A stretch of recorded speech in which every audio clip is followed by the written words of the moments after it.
Hi, I'm Howie Silbiger, the host of the Howie Silbiger Show. And as we have for the last more than a dozen years, we're covering the Just for Last Festival. I am pleased to bring you an interview I did with Judy Gold. She will be performing at the Just for Last Festival in July. Pick up tickets at hahaha.com. She's an accomplished comedian. She's won a couple of Emmy Awards, and she's written a book. The conversation is fascinating, and I want to get to it right now. So here is me interviewing Judy Gold. We spoke to her earlier today on the Howie Silbiger Show, right here on TrueTalkRadio.com. Our guest tonight, New York comedian Judy Gold, has a career spanning nearly 4 decades. She won 2 Daytime Emmy Awards for her work as a writer-producer on The Rosie O'Donnell Show and has a stand-up specials on HBO, Comedy Central, and Logo. She starred in 2 critically acclaimed off-Broadway hit shows. She also most recently authored, Yes, I Could Say That, When They Come for the Comedians, We're All in Trouble, an acclaimed novel debuting its #1 release on Amazon and featured on New York Times Book Review. Judy will be performing on July 26th and 27th during the Just for Last Festival. Go to hahaha.com to buy your tickets. Now, if that didn't sound like a media written intro, I don't know what did. Well, Howie, I gotta correct you on a bunch of those things. It's not a novel. It is a book called Yes, I Can Say That, When They Come for the Comedians, We're All in Trouble, all about free speech through the eyes of a comedian.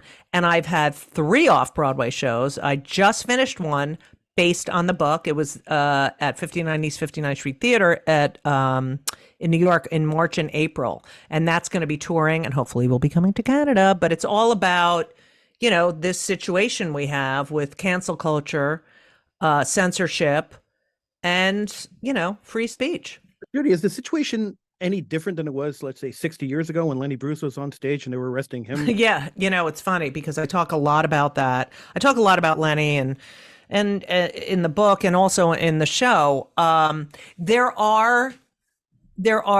It's the same and it's different. And the reason is because, Lenny and George Carlin and Joan Rivers and, there's so many, Richard Pryor and Michael Richards. George, huh? Michael Richards. Huh? Michael Richards. Yeah, he's terrific. But there were, Howard, you can't be funny with a comedian. You can't do it. I mean, you can try. Okay. But, Lenny was arrested for cursing. They got him on this technicality, but they really wanted to get him on was the substance of his material. He was talking about segregation and government corruption and the Vietnam War. But they got him on the cursing. And, great comedians, especially political comedians or socially conscious comedians, speak truth to power. And a lot of governments don't like the truth. And so there is a similarity in what was happening then than what is happening now. In fact, George Carlin is all over the internet now because what he was saying so many years ago resonates now. And also when George Floyd was murdered, one of the top 10 downloads the following week was a Richard Pryor bit about the cops and Black people. And it's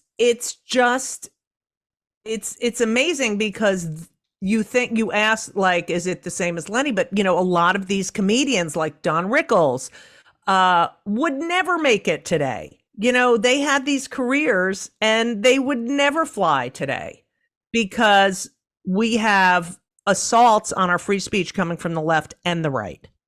So what do you think led to this? Why did the world accept this? Look, years ago, people used to say, you have your opinion, I have my opinion, and right. And we're entitled to disagree. We could agree to disagree. Right. The whole concept sort of just vanished. Beyond.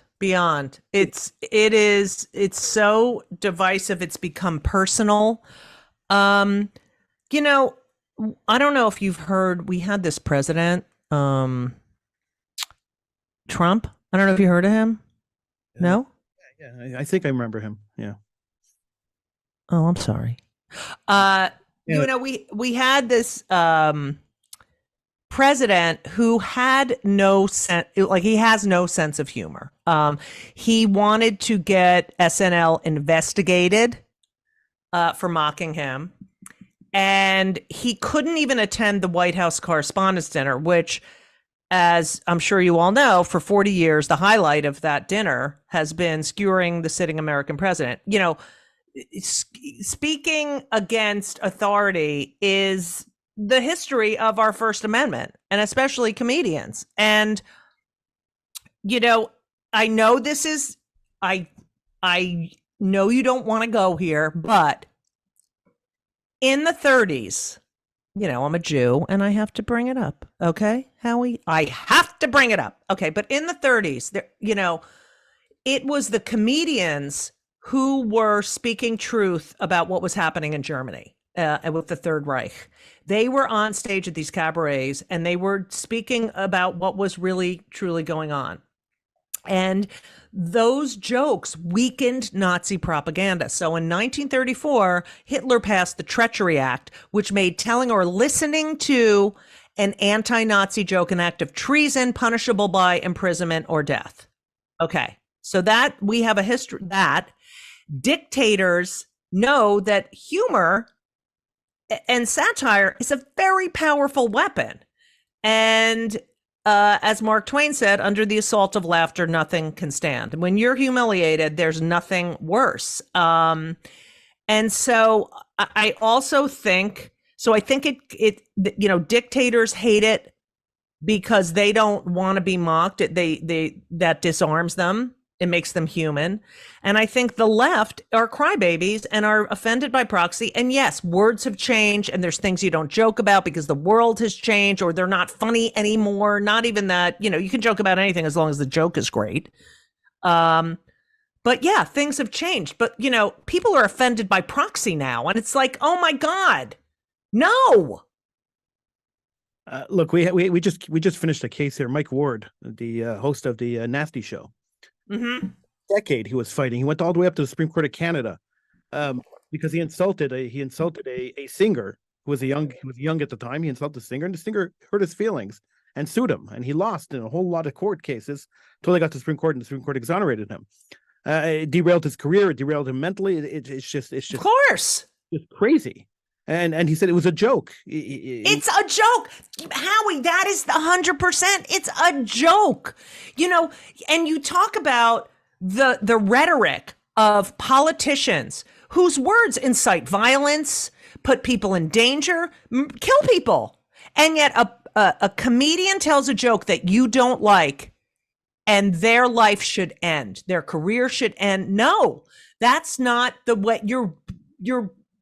You are barking up the wrong tree. You are, it's so frustrating. And you know what? If you take intent at, you know, there's three things with the comedy, with the stand-up. I sound like with the stand-up. But there's intent, there's nuance, and there's context. And when you take the intent, what is the comedian trying to say? What is there, not what do you hear and how does it affect you? What are they actually saying or trying to communicate? And if you take that out, you have nothing, because, you know, when you murder someone, I know you're probably a murderer, but if you go on trial for homicide, your sentence is determined by your intent. What were you thinking? And yet comedians are not given the same consideration. It's crazy. So how do we back up the clock? How do we change this and make things normal again? I think we need more discourse and not less. And I think we have to stop. I mean, my friend Eddie Sarfati, it's the first quote in my book. And he says, going to a comedy club and getting upset that you got offended is like getting on a roller coaster and getting upset that you got scared.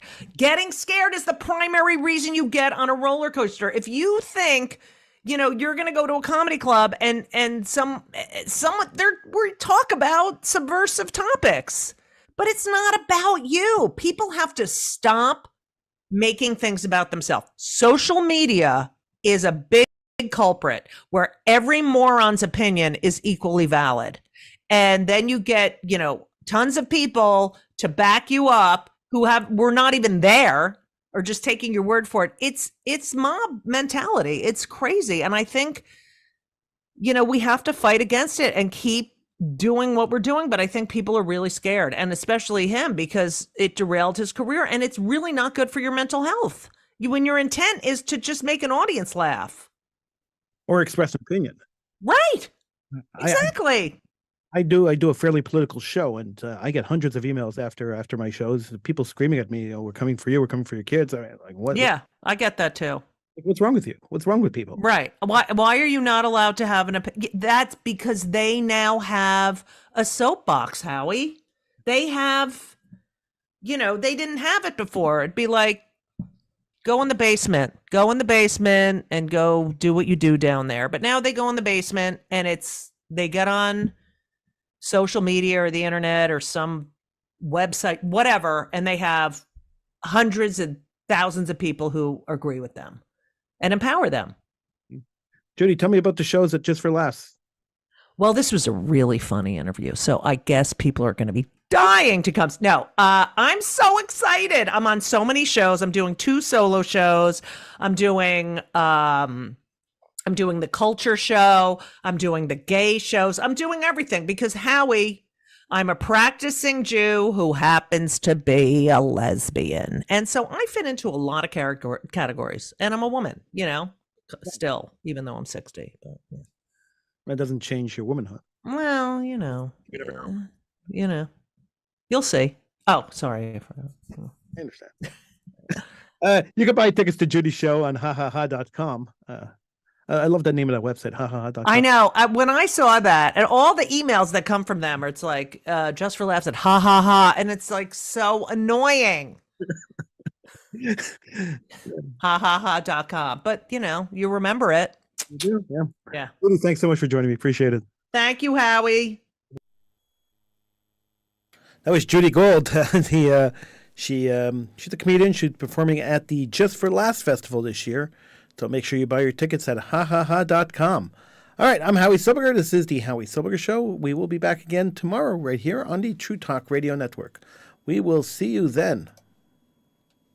Now remember, download the True Talk Radio app from your favorite app store, the True Talk Radio Network app, where you can listen to all the programming we have here on TrueTalkRadio.com.